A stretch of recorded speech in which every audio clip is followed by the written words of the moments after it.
Imagine qu'un riche philanthrope comme Bill Gates vient te voir et il veut financer ton projet, mais tu dois lui décrire ton projet en une phrase.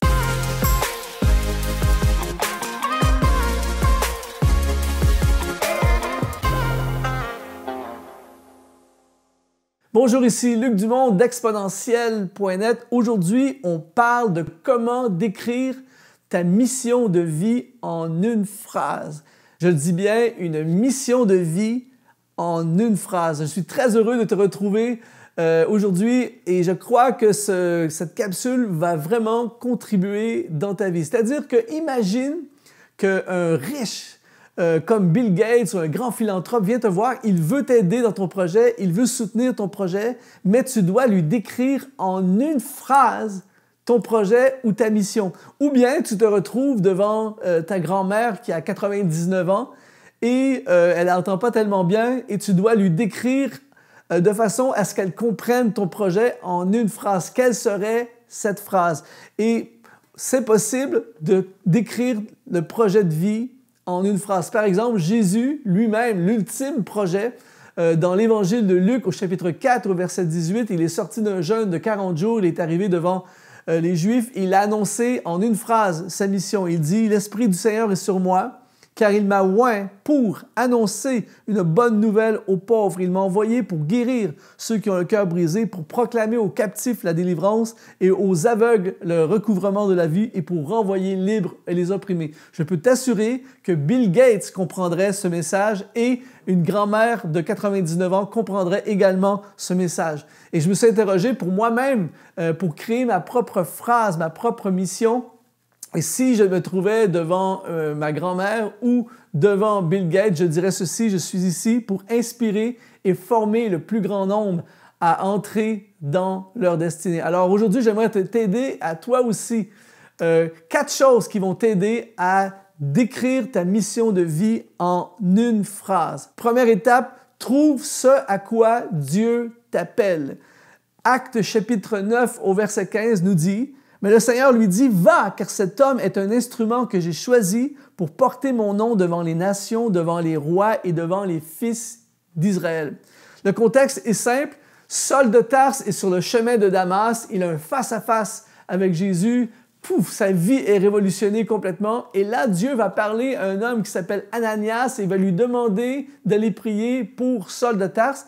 Et Dieu annonce la mission de vie qu'il a pour Saul de Tarse. Qu'est-ce que Dieu veut faire? Et la question que tu as besoin de savoir, que nous avons tous besoin de savoir, à quoi Dieu m'appelle? Pourquoi je suis ici? À quoi je sers? À quoi je suis appelé? Si tu veux décrire en une phrase ta mission de vie, tu dois savoir à quoi Dieu t'appelle. Justement, si tu veux en savoir plus, j'ai créé une formation qui s'appelle « À la découverte de ma destinée ». Dans le lien qui apparaît de la description de cette vidéo, je t'en parle davantage et tu pourras voir les détails de cette formation. Mais c'est une formation qui t'aide à découvrir ton appel. Donc, la première question à laquelle tu dois être capable de répondre si tu veux être capable de décrire ta mission de vie en une phrase, c'est « À quoi Dieu m'appelle ». Deuxième étape, trouve ce qui te passionne.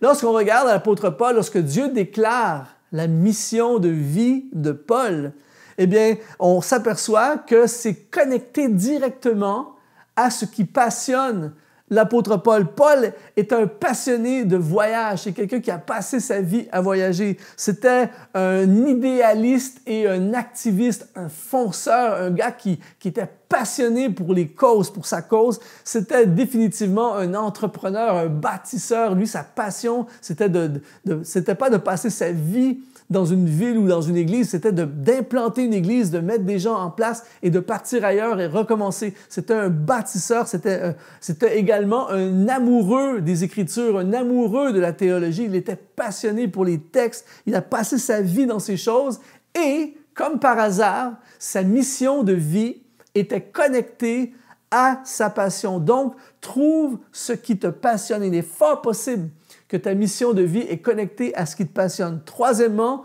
trouve tes dons.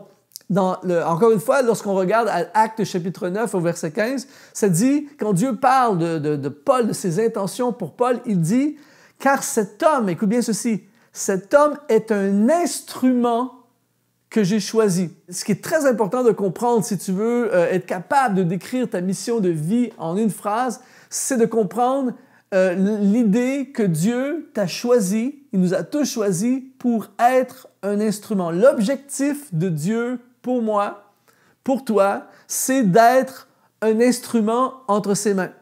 Aujourd'hui, j'espère de tout cœur être un instrument entre les mains de Dieu pour te parler, être un instrument entre les mains de Dieu pour t'encourager, être un instrument entre les mains de Dieu pour te former, t'inspirer et t'activer à aller encore plus loin dans ta mission, dans ton plan. Toi, Dieu t'a choisi pour être un instrument pour quelque chose de précis. C'est différent pour chaque personne. Et pour être un instrument, eh bien, ça implique mes dons. Par exemple, je ne peux pas être un instrument de Dieu pour faire la comptabilité de mon Église. Pourquoi? Parce que c'est tellement loin de mes dons.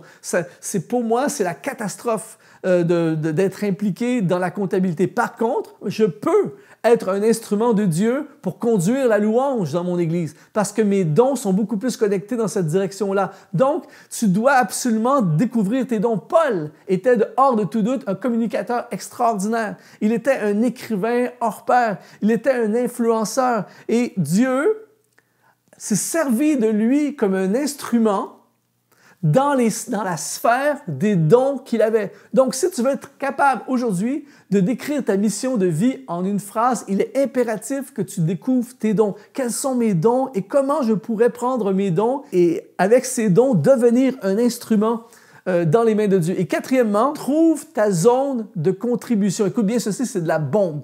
Dans Actes chapitre 13 au verset 2, il est écrit, pendant qu'ils servaient le Seigneur dans leur ministère et qu'ils jeûnaient, le Saint-Esprit dit, mettez-moi à part Barnabas et qui? Saul. Barnabas et Saul pour l'œuvre à laquelle je les ai appelés. Écoute bien ceci. Je répète, quatrième étape, trouve ta zone de contribution. Si tu veux être capable de décrire en une phrase quelle est ta mission de vie, il faut que tu connaisses ta zone de contribution. L'apôtre Paul, Saul de Tarse, sa plus grande contribution n'a pas été dans l'Église d'Antioche. Sa plus grande contribution a commencé lorsqu'il est sorti. Il faisait quelque chose de bien à Antioche, ce n'était pas mauvais. Mais son top potentiel, c'est lorsqu'il est sorti de l'Église d'Antioche pour aller évangéliser les nations. La mission de Paul, rappelez-vous ce que Dieu avait dit au départ dans Acte 9. Il a dit, le Seigneur lui dit, « Va, car cet homme, il parle de Paul, est un instrument que j'ai choisi. » Ça ne dit pas pour impacter l'Église d'Antioche ou pour servir dans l'Église d'Antioche. C'est un instrument que j'ai choisi pour porter mon nom devant les nations, devant les rois et devant les fils d'Israël. Donc, la zone de contribution de Saul de Tarse, de Paul, c'est en dehors.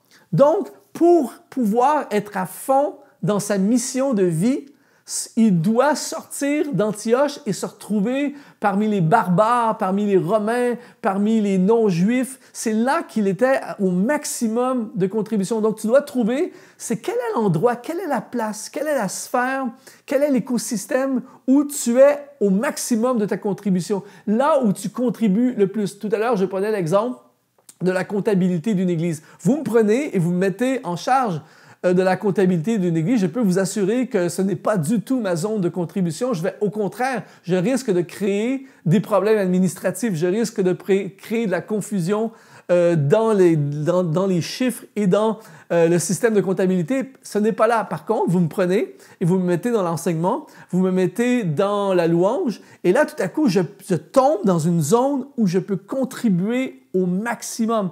Et là, tu te places en position pour pouvoir contribuer au maximum. Donc, je reviens avec la question du départ.